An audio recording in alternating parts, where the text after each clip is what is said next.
Apa yang selalu diekspos itu kok hanya yang perempuan, yang hanya yang selebgram, yang hanya yang memiliki istilahnya background yang cukup terkenal. Rencananya akan direvisi untuk meskipun itu dia lajang, tapi kalau dia menggunakan jasa prostitusi, maka dia bisa dikenakan hukum pidana.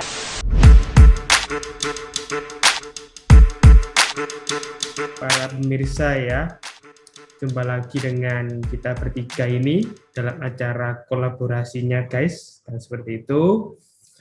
Dan untuk topik kita pada siang hari ini, kita akan mengangkat suatu tema ya mengenai berita prostitusi yang memang itu sempat viral beberapa bulan yang lalu maupun di awal tahun ini yang juga melibatkan beberapa seperti artis maupun selebgram seperti itu.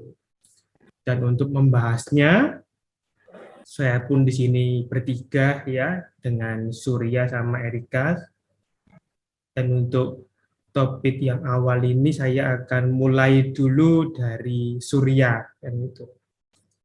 Surya, kan Surya kan juga sempat membaca ya mengenai berita-berita yang fenomenal seperti prostitusi dan segala macam. Dan itu pun juga istilahnya sudah pasti kebanyakan sih figur-figurnya ya memang mereka itu bukan orang-orang biasa. Ya minimal mereka itu adalah selebgram yang memang memiliki jumlah fans yang cukup banyak. Dan biasanya juga mereka itu adalah orang-orang yang juga dapat dibilang ya bukan orang yang enggak cantik ya cantik pastinya. Namanya istilahnya mereka itu berani terlibat seperti itu. Nah, kalau menurut Bapak Surya sendiri sebenarnya selaku netizen ini, apa sih yang Surya dapat sampaikan itu kira-kira sebetulnya itu apakah Surya sendiri juga memang sepakat nggak sih kalau yang namanya kasus prostitusi itu hanya perempuan aja? Kenapa kok nggak pria seperti itu? Gimana, Surya? Ya, kalau saya lihat itu mungkin yang berusaha ditonjolkan adalah mungkin pertama kenapa kasus kalau selebgram atau artis terkena kasus prostitusi itu menarik itu satu menarik untuk berita, dua mungkin karena punya banyak pengikut sehingga efek jerahnya lebih luas ya. Jadi kalau yang kena orang biasa kan tapi kalau yang kena seorang selebgram punya follower 300.000 itu kan menjadi 300.000 buah bibir. Belum lagi dari 300.000 itu ngomong ke teman-temannya. Nah, cuman yang kalau aku lihat itu kenapa yang terkena itu selalu satu prostitusinya wanita. Padahal kan prostitusi pria juga ada. Masa nggak ada yang ketangkep. Satu, dua. Yang saya nggak tahu dari sisi hukum itu apakah memang hanya yang PSK saja yang terkena jeratan hukum atau usernya itu juga ada jeratan hukumnya, itu saya juga nggak tahu.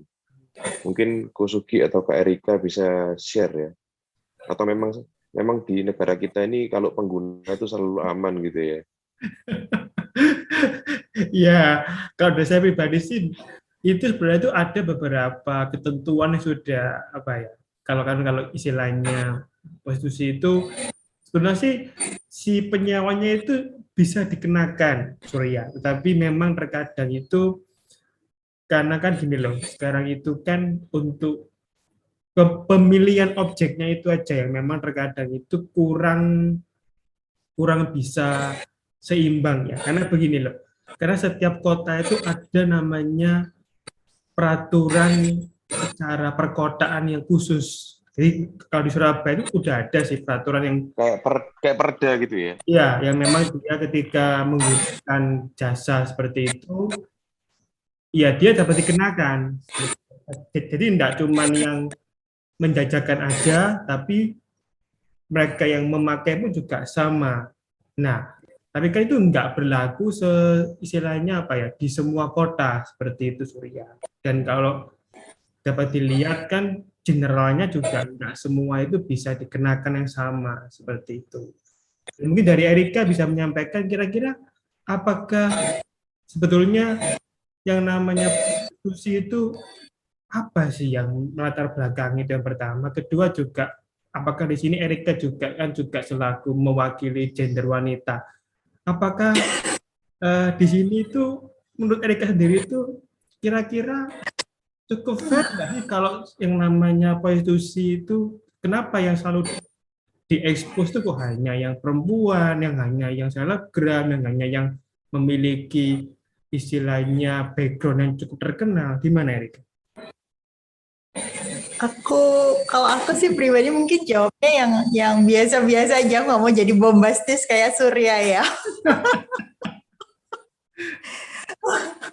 Kalau aku sih lihat dari ininya sih, kebetulan kan kalau untuk prostitusi biasanya kalau yang pengguna itu biasanya dikenakan apa ya, yang dari KUHP-nya itu pasal 284. Jadi tentang persinahan. Sedangkan definisi persinahan itu sendiri adalah untuk seorang pria yang telah menikah atau seorang wanita yang telah menikah yang kemudian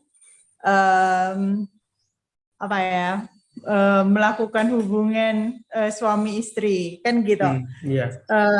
Jadi kalau seandainya pengguna ini adalah lajang, dalam artian mungkin yang pengguna prostitusi online ini belum menikah, maka hukumnya adalah nggak bisa diekspos gitu kan.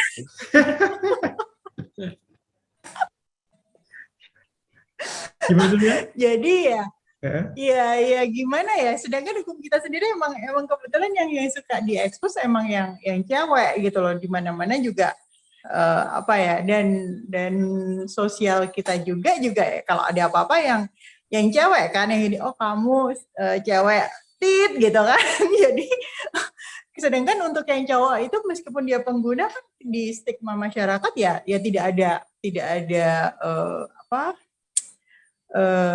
justify apa-apa gitu loh. Itu mungkin yang harus sedikit dirubah. Makanya untuk undang-undang yang baru kan rencananya akan direvisi untuk meskipun itu dia lajang, tapi kalau dia menggunakan jasa prostitusi maka dia bisa dikenakan hukum pidana kayak gitu. Jadi kan kalau dilihat lagi, kalau dirubah yang baru berarti prostitusi itu definisinya gimana? Jadi kalau pacaran boleh, kalau bayar nggak boleh gitu? Ya, nggak boleh, dua-duanya juga nggak boleh. Kalau dirubah loh ya, dicatatkan kalau dirubah. Kalau nggak dirubah ya nggak apa-apa. Nggak, maksud saya kalau dirubah yang baru itu berarti kan ada kemungkinan seperti itu. Terus yang lebih menarik lagi itu yang Kosugi tadi bilang di beberapa tempat ada peraturan daerah. Berarti kota-kota yang aman di Indonesia di mana aja, Kosugi? Biar bisa dihindari gitu maksudnya.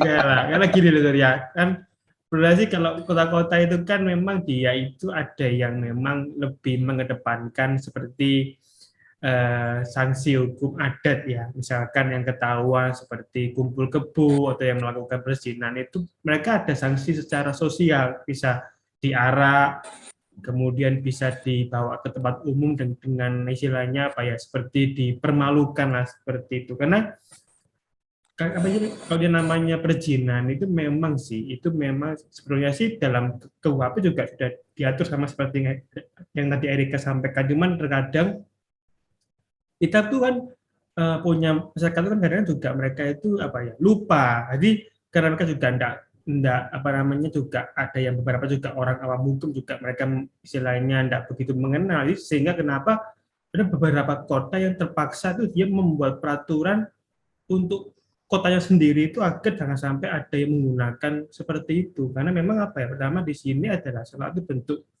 upaya maksimal dari kita punya pemerintah itu agar untuk mengurangi hal seperti itu. Ya meskipun pada kenyataannya pun juga yang namanya prostitusi kan nggak cuma offline ya, ada offline. Jadi itu banyak juga yang online, online juga banyak.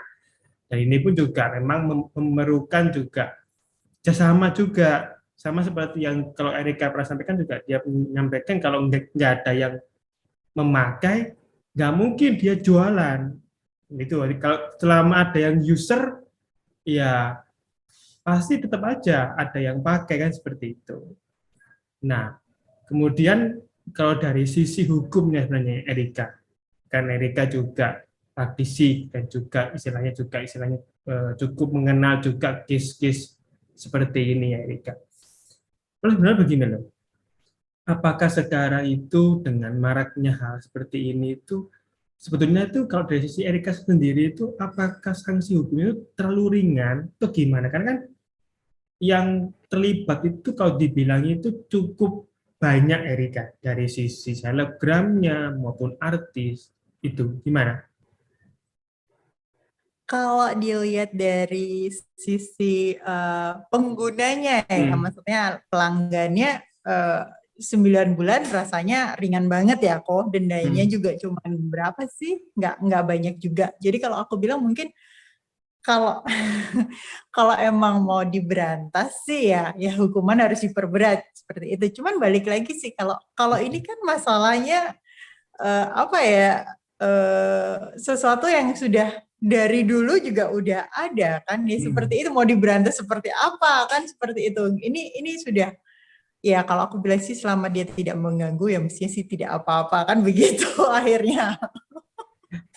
Jadi memang istilahnya mestinya ada pemberat sanksinya kan begitu untuk Kalau hukumnya ya. seandainya emang kalau emang mau diberantas ya jangan tanggung, dalam artian kalau pemerintah kita ini kan selalu separuh-separuh ya, maksudnya oke, aku mau berantas tapi dengan cara yang separuh-separuh, dengan apa ya, pemerintah mungkin juga takut dengan reaksi dari masyarakat seperti itu kan. Jadi pemerintah juga kalau mengeluarkan suatu peraturan atau apa masih banyak yang dipertimbangkan kayak gitu. Nah, lalu kalau kita kembali kepada topiknya yang awal kan memang di sini dari pihak Surya juga sempat bilang katanya ada pria yang juga apa sepertinya itu kalau orang bilang itu bahasanya itu open BO juga. Pertanyaannya begini, kenapa kok si pria ini juga apa ya tidak terekspos gitu? Apakah mungkin di sini itu pertama itu karena mungkin kalau pria itu kurang menarik ya, mungkin kurang apalah, mungkin kan apa ya kurang seperti kan kalau perempuan itu mungkin dia ada daya tarik yang lebih lain dibanding pria. Gimana, Erik?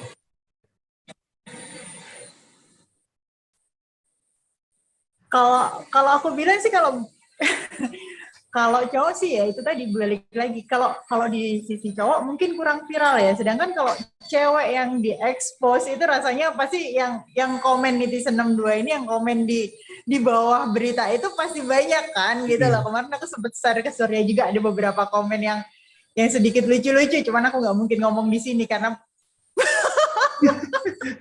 karena masih disensor. Jadi kalau aku bilang sih mungkin dari sisi apa ya, sisi viralnya yang dilihat dari media sosial, makanya mereka begitu ada sesuatu seperti ini yang diekspos adalah wanitanya, bukan prianya. Kalau cowok sih diekspos gitu kan ya paling gitu-gitu doang kan. Kalau ceweknya kan yang komen di bawahnya bisa ternyata dia begitu, ternyata dia begitu kan gitu. Jadi memang ada perbedaan ya Erika antara yang pria maupun yang wanita kan begitu. Nah, kalau kembali kepada Surya, kan Surya juga sempat tahu juga kan kalau yang namanya prostitusi itu kan memang salah satu juga mata pencaharian yang sangat sulit diberantas karena memang kan ya istilahnya itu juga dapat dikatakan salah satu profesi yang memang sudah melegenda ya dari zaman dulu juga sudah ada seperti itu. Nah, kalau menurut pendapat saya sendiri, sebenarnya begini loh, apakah memang sekarang itu mereka-mereka yang seperti itu pertama karena kurangnya lapangan pekerjaan atau bagi saya sendiri itu kalau dibilang-bilang negara kita sih sudah cukup ya memberikan kesempatan untuk mereka itu bekerja. Gimana, Surya? Jawabannya multidimensi soalnya. Karena kalau saya daripada diam-diam, mending sekalian dilegalkan bayar pajak.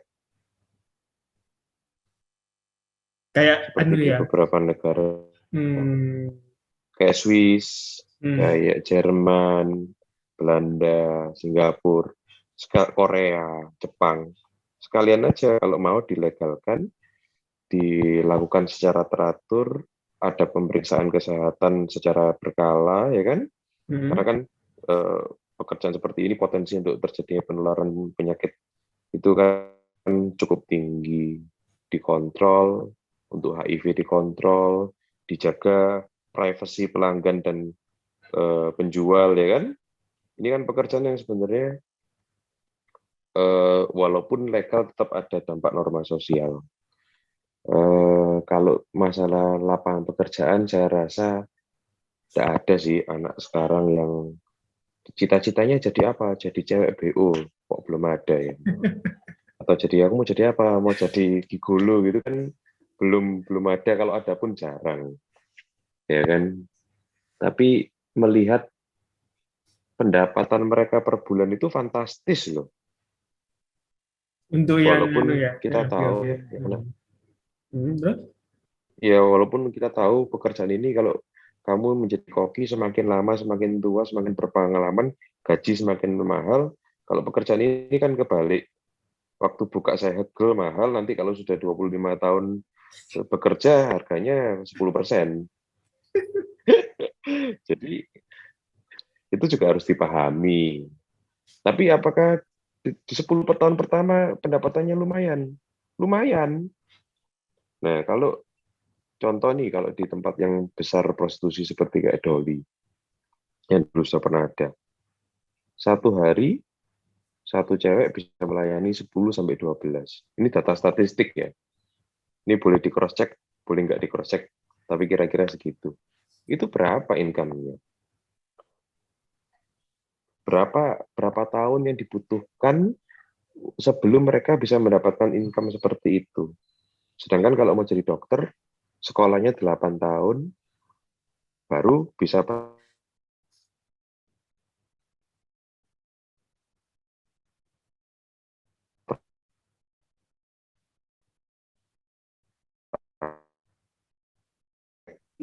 tujuh 17 tahun buka segel sudah terima.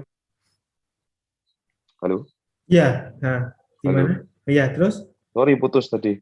Iya. Iya, 17 kalau tahun saya kenapa? sih apakah lapangan pekerja Buka segel. 17 tahun buka segel sudah langsung dapat duit kan?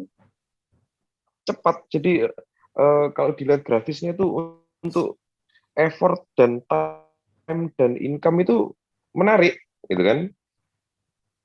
Nah, apakah lapangan pekerjaan kita kurang? Jawabannya pasti kurang. Di seluruh negara itu lapangan pekerjaan pasti kurang. Apalagi negara kita ini negara net importer.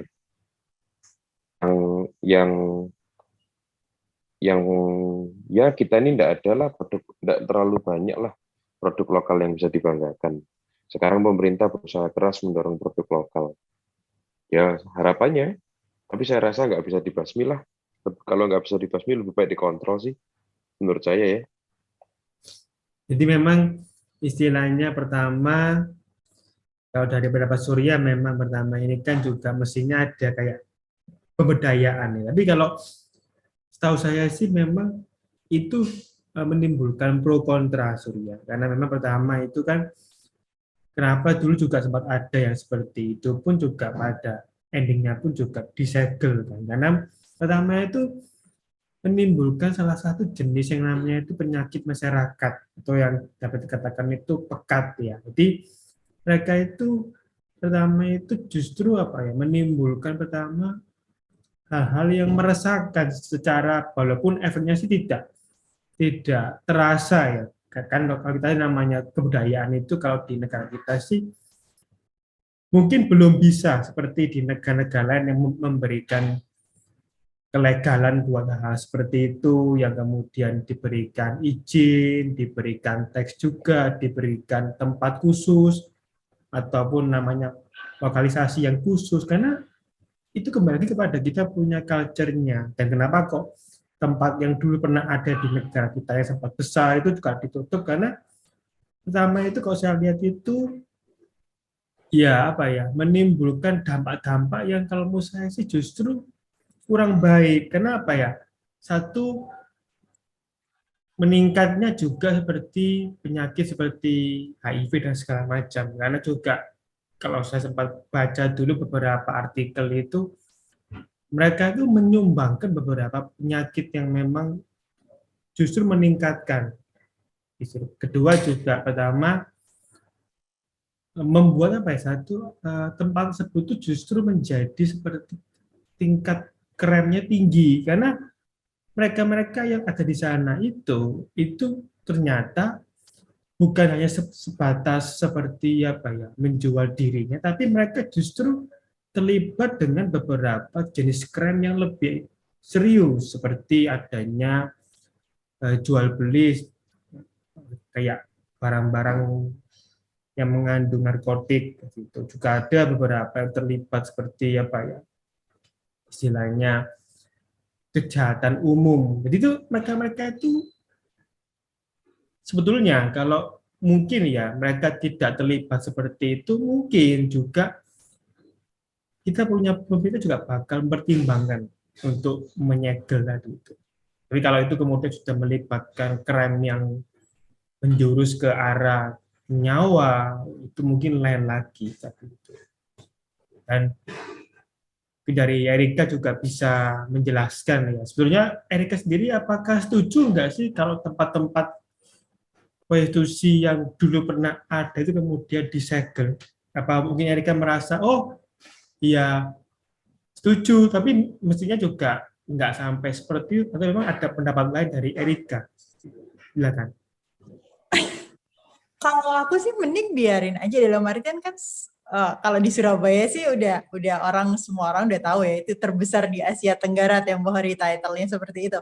Kalau aku sih mendingan biarin aja seperti itu, karena dengan seperti itu lebih apa ya, kayak sentralisasi. Jadi kalau sekarang kan akhirnya tetap ada meskipun itu sembunyi-sembunyi. Kalau aku sih daripada sembunyi-sembunyi terus nanti malah buntutnya yang lain-lain, kalau aku bilang ya biarin aja gitu. Maksudnya ya udah sentralisasi di satu tempat. Kalau ada apa-apa kan ngeceknya gampang, tinggal di situ kan gitu. Kalau aku sih gitu sih kok. Jadi istilahnya di sini lebih ya mengarahnya kalau sebenarnya jangan ditutup, tapi lebih apa, kayak lebih diperketat dan segala macam, lebih dikontrol ya dari kita punya pemerintah itu, agar jangan sampai itu menjadi penutupan dan begitu. Nah, lalu kemudian kalau misalkan ya istilahnya tempat tersebut itu memang terbuka deh, dan itu kan juga memang istilahnya menjadi salah satu ikon ya. Kalau dulu sih namanya menjadi salah satu ikon kota. Kalau orang bilang sih, kalau dulu sih orang bilang kalau nggak ke sana itu berarti belum ke tempat itu. Beda kalau kan menunya, kalau kita nggak makan itu berarti kita belum ke sana. Ini lain. Kalau kita nggak ke situ berarti kita belum ke situ. Nah, gini loh. Itu kan memang ya, istilahnya mereka itu secara khusus memang menyediakan seperti itu. Dan juga pertama kalau dari sisi baik itu sosial, itu memang menimbulkan pro dan kontra. Nah, lalu misalkan ini istilahnya kan Erika juga punya pasangan. Nah, kalau misalkan pasangan Erika begitu ke tempat seperti itu, kalau menurut Erika sendiri selaku orang yang memilih pasangan itu, sebetulnya sih Erika juga merasa keberatan atau memang merasa, aduh ngapain, kan juga udah ada pasangannya, gimana ya? Kalau aku sih itu biasanya balik ke personal masing-masing, dalam artian gini kok, kalau kalau kita udah pasangan tuh ada momen kalau mungkin pasangan kita bosan kayak gitu, karena ya begitu-begitu aja kan, orang perlu variasi. Kayak kalau kita suka dengar istilah, masa tiap hari makan pecel, sekali-sekali makan rawon kan gitu. Jadi kalau aku bilang sih ya balik, kalau so far sih selama kita bisa mengakomodir keinginan pasangan kita, rasanya pasangan kita juga nggak mungkin yang aneh-aneh kan begitu. Kalau aku pribadi sih bilangnya kayak gitu. Jadi ya tergantung dari opsional, tergantung dari pilihan masing-masing kan begitu. Nah, lalu kalau sekarang Surya, kan Surya juga memang juga pasti sudah familiar kan dengan tempat-tempat seperti itu. Kalau menurut Bapak Surya sendiri, sebetulnya baik itu pria-pria yang lajang maupun yang sudah memiliki pasangan itu, keliru nggak sih Surya kalau ke sana kemudian mencoba gitu, gimana ya Surya? Tergantung niatnya sih.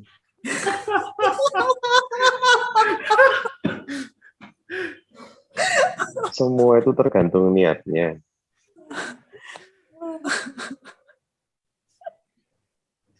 Itu aja, semua tergantung niatnya.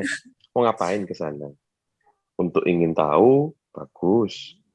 Untuk melakukan, sudah siap dengan konsekuensinya belum?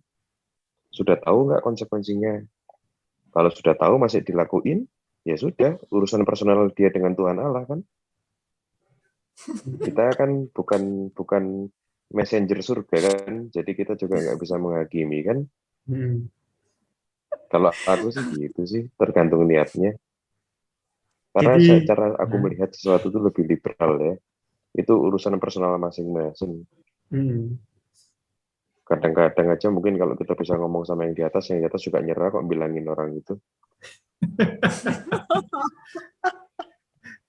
Jadi ya lebih kepada opsional ya pilihan masing-masing lah begitu. Nah, kalau menurut istilahnya, kalau dia di bawah umur, mungkin kita masih bisa memberikan larangan karena dia belum waktunya mengambil keputusan, kurang umur, kurang informasi. Ya, saya setuju. Tapi kalau sudah di umur yang disetujui oleh semua orang bahwa dia dianggap dewasa, maka orang tersebut sudah memiliki hak dan tanggung jawab kan? Dia berhak menggunakan itu, menggunakan jasa itu, ya dia juga harus bertanggung jawab akan konsekuensinya. Jadi ya, istilahnya kalau bagi yang belum cukup umur, mungkin lebih banyak mendapatkan kayak edukasi ya, kok sampai ke tempat itu. Preventif, edukasi, ya. Nah, karena kan anak-anak yang lahir sekarang ini kan, kalau kita bilang tidak boleh itu kan makin dilarang. Cara mengedukasi setiap generasi itu kan berbeda. Kalau kita ke Amerika gitu ya, walaupun Amerika negaranya sangat open, kalau mereka melarang seks bebas itu nggak akan ada yang mau dengar. Maka approach yang dilakukan adalah mengajarkan safe sex gitu ya. Jadi lebih ke arah preventif and how to manage. Jadi kalau itu kan kembali kepada pribadi masing-masing. Tapi kalau saya pribadi sih terus terang betul, semua kembali. Iya, kan memang itu pasti ada pro kontra ya Surya. Jadi pasti juga ada yang setuju dengan adanya penutupan, juga ada yang setuju dengan adanya tetap dibuka. Semua pasti ada pro kontra kan gitu. Nah, kalau menurut experience Surya sekarang, kan pasti Surya juga memiliki experience kan, ya entah itu dari temannya Surya. Tinggi aku. Menurut pendapat Surya sendiri sekarang itu, sebetulnya apa yang Surya bisa temukan dari tempat seperti itu? Apa cuma sebatas kepuasan secara tadi itu? Memang di sini Surya juga bisa menemukan hal-hal yang lain yang mungkin itu bisa juga mungkin bisa dikembangkan, mungkin itu bisa sebagai bentuk saran ya kita buat pemerintah. Oh, ternyata itu enggak cuma itu yang dijual. Oh, mungkin ada apa yang memang itu bisa dikembangkan untuk kita punya pemerintah itu bisa untuk memberdayakannya gitu sorry. Gimana? Semua Experience. itu kembali kepada niatnya. Dari tadi dia ngomongnya begitu dah. Tuh, niatnya mau apa? Itu dulu harus jelas. Semua kembali pada niatnya. Kalau niatnya mau mengizinkan dan memberdayakan, jawabannya luas. Kalau niatnya mau menghentikan, jawabannya juga luas. Jadi semua itu kan ada konsekuensi yang harus ditanggung. Kalau kita mau serius, diberdayakan, dilegalisasi, ada pemasukan untuk negara. Ada pajak yang dibayar. Dikasih batas waktu. Oke, kamu cuma boleh menjadi seorang pelacur atau pekerja seks komersil sampai umur 28. Selama itu, di umur 28, sebagian dari hasil yang kamu dapatkan akan diberikan kembali dalam bentuk edukasi. Memungkinkan juga.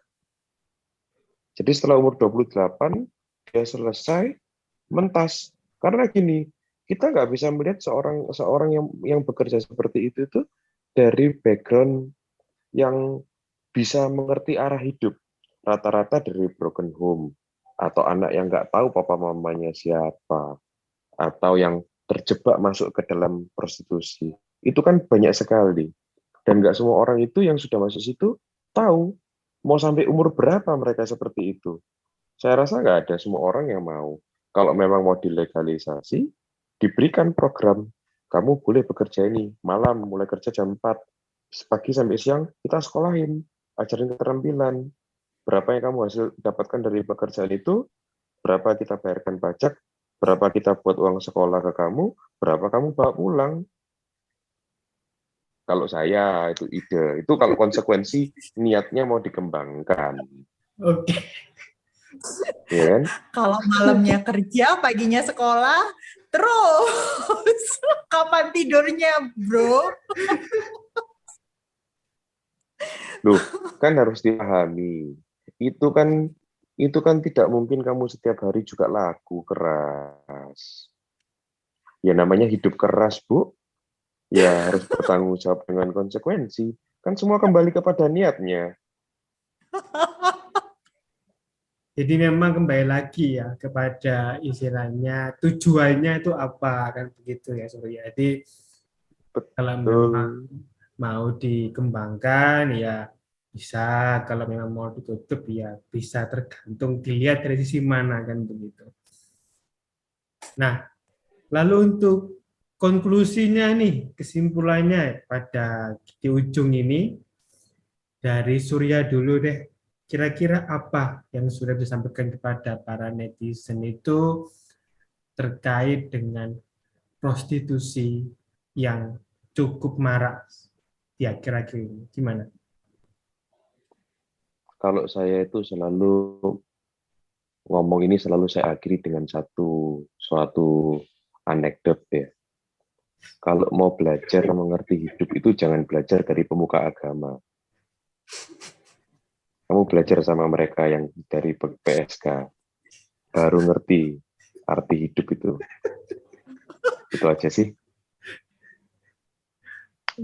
Kemudian dari Erika, untuk kesimpulannya buat para netizen apa untuk topik kita pada siang hari ini? Silakan.